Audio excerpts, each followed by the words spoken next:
I've always loved working with wood and the joy that it brings, the way it can be cut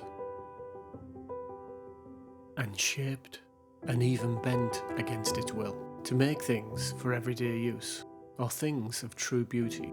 In my last video, I made a table from pallets and I found a new respect for the humble pallet. Yes, it too can be made into a thing of beauty. In this video, I'm going to use these old shelves. These were given to me rather than be thrown away. They had lived a life as shelves on a wall for over 20 years. Welcome to Steve Bell Creates. This is Second Life.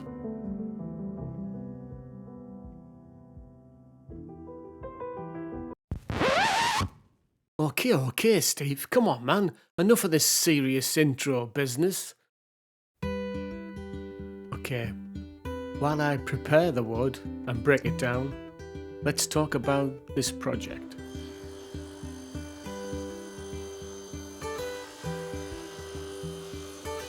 These shelves are made of thin strips of wood that have been glued together to make a wider board.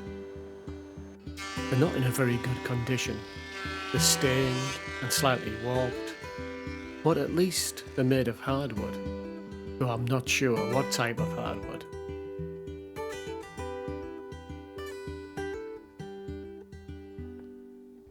As I work with this wood, I can't help but think about the life these shelves have had.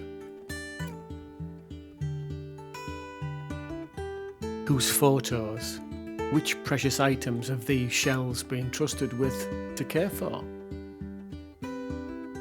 In my mind, they've lived a solid, safe life.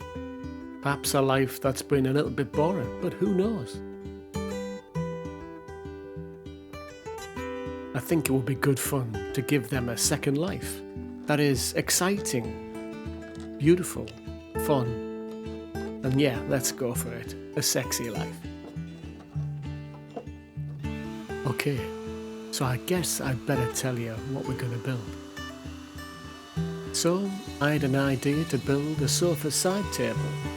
A sexy sofa side table. It would have a round top and a round bottom.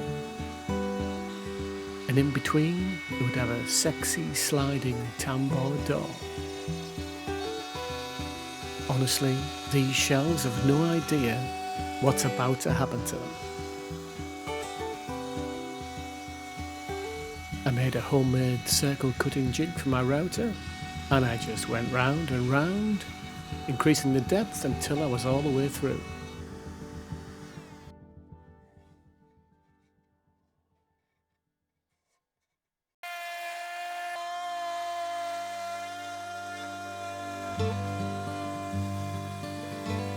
Using the same jig, it was time to cut the groove for the tambour door to ride in on both the top and the bottom.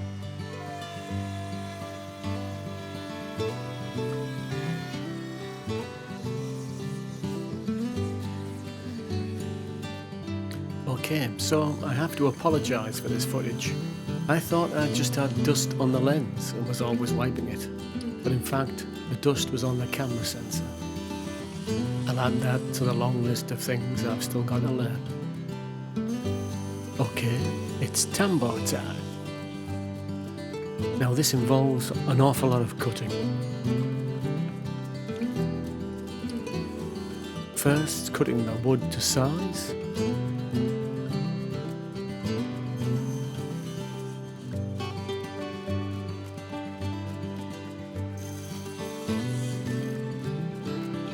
Cutting the tenon rebate thingy that rides in the groove.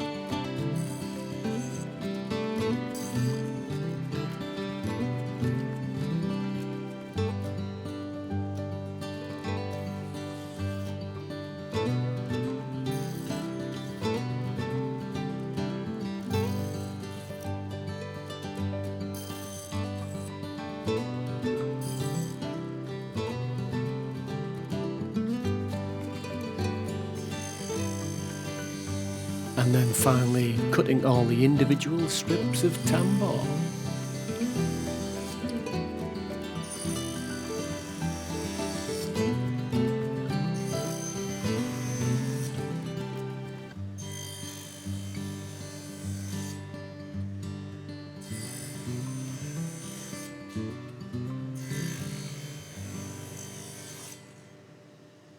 So I've stuck some of the Tambour strips with a bit of duct tape just to try them out and see if they work in the grooves. Let's see how we get on.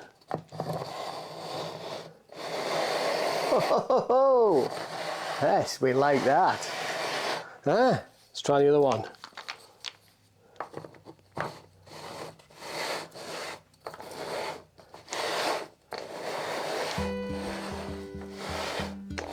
Nice. Okay, so can we just pause and take a second for a moment? Just so we can talk about the elephant in the room. Sorry, I mean workshop. I have to confess, I've been making this design up as I go. And that's not the best idea in the world, and it's not what I usually do. And while the design for the tabletop is okay-ish, I have absolutely no idea what the legs will look like. And to be honest with you, I'm getting worried. Now I come to think of it, I don't think I could get an elephant in the workshop.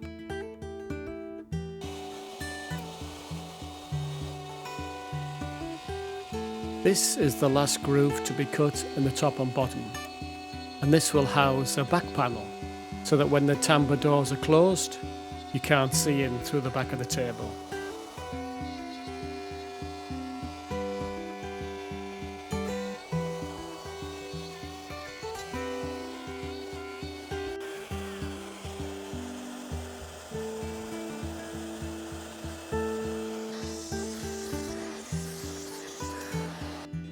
So I need a way to fix the top and the bottom together.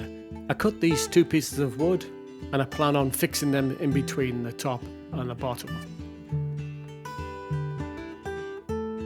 And after much scratching of my head, I came up with the idea to use some dominoes.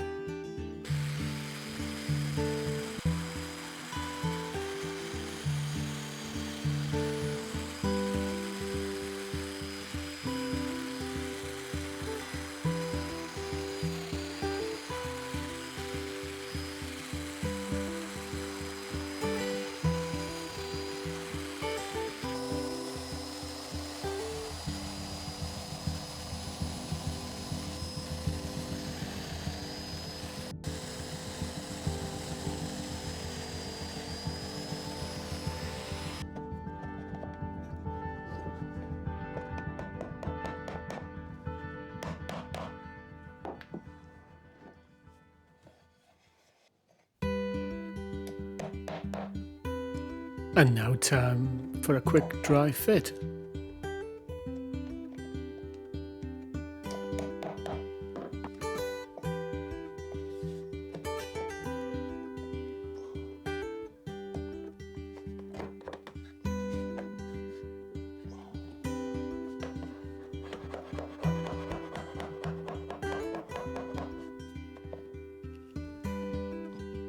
And Steve's a happy boy.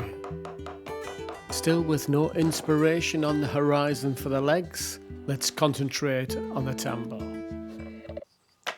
Okay, so I want to put a little round over on the edges of the tambour, and I was going to use the router table, but what I don't want to do is get my fingers near the whizzy spinny thing of death there, because I quite value these little babies.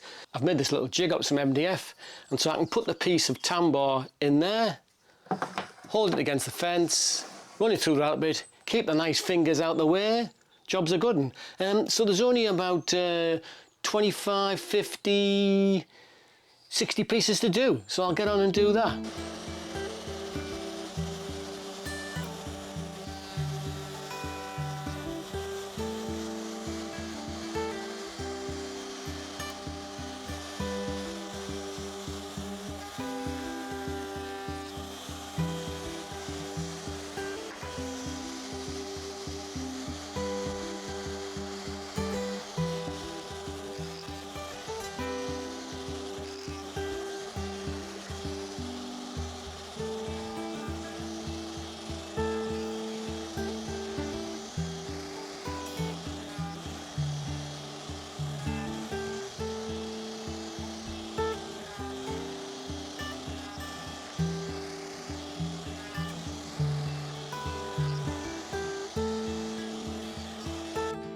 So now it's time for everyone's favourite pastime, sanding.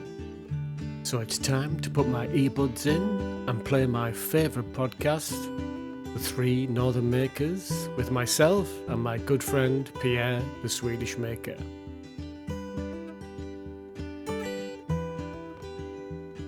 And I sanded every little piece with 120, 180 and 240.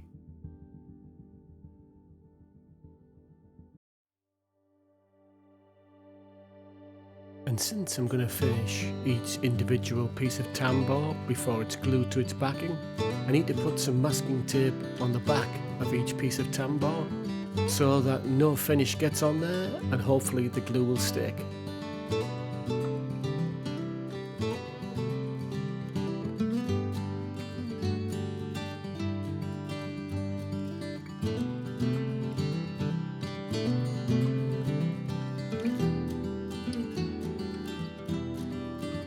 So I'm using Rubio Monaco cotton white, just rub it on, leave it a little while and then rub it back off. And don't worry, you're not going to see me finish every little piece of tambour, just a few.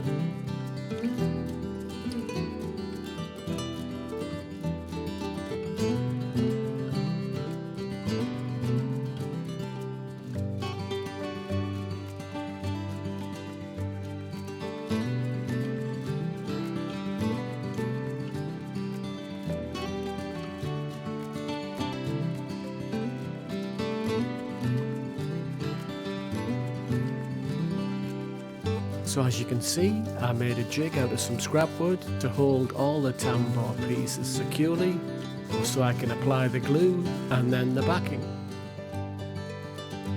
My wife had this yellow fabric, so I cut it into strips, smoothed it down with my hands, and then used my trusty iron on a low temperature just to smooth everything out and make sure the glue is evenly distributed.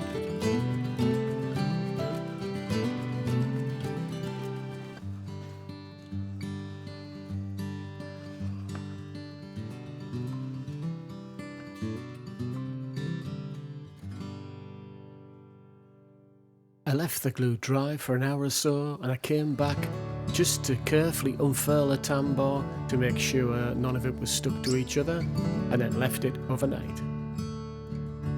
And a quick cleanup of the edges with a craft knife, and we're in business.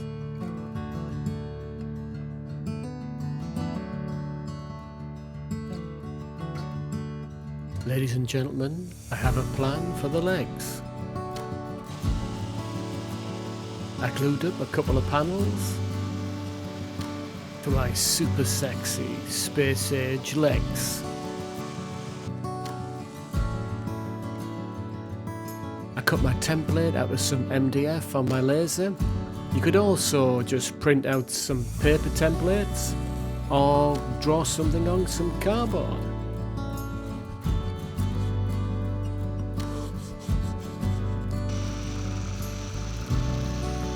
I then used the jigsaw to cut as close to the line as possible without going over the line. Don't go over the line, Stevie.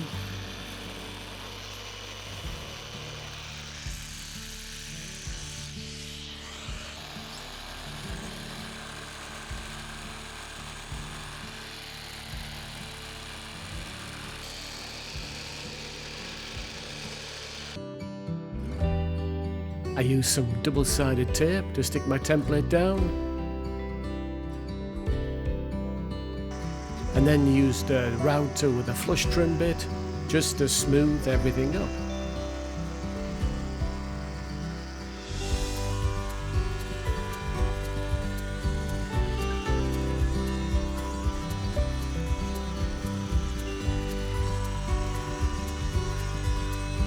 I'm going to attach the legs to the top with some dominoes, so I cut the domino slots in the tops of the legs.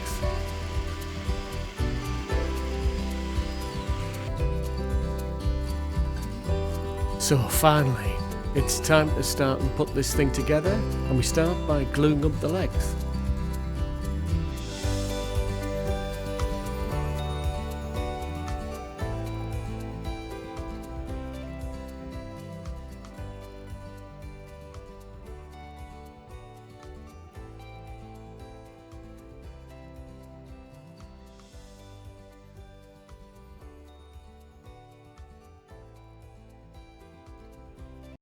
So I used the domino to cut some corresponding slots in the bottom of the table, and yeah, you guessed it, I messed up and cut one in the wrong place. Time for a quick dry fit of those legs.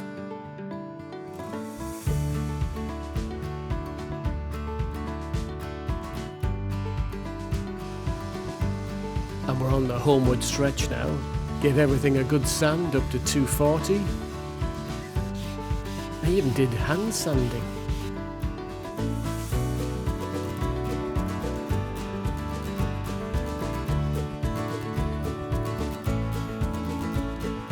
And it's time to finish the legs and the top before we assemble everything. Again, using Rubio Monocoat cotton white.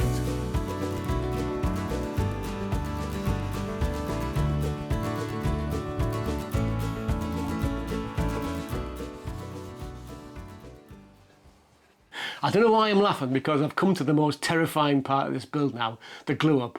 I've done 4 dry assemblies and only 1 worked to my satisfaction. So keep your fingers crossed, keep everything crossed, because it could all go horribly wrong. Let's get on and do it.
Bloody hell, man. Huh? Oh, we've made it. Well, we'll keep our fingers crossed, see how this turns out. Man, I'm totally worn out watching that again. Oh my god. Now for the much more gentle task of gluing on the legs. And then I think we can call this one done.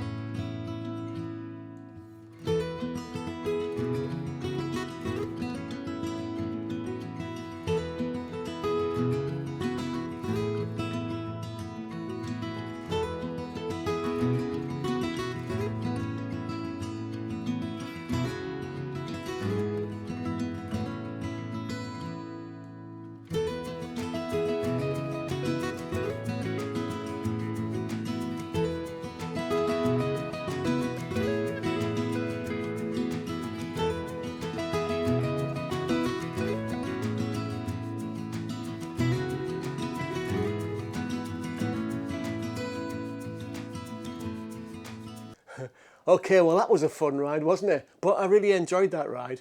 I set out to make a fun, exciting, beautiful, little sexy table, and I think I've done that. I really love the table, it's so cute.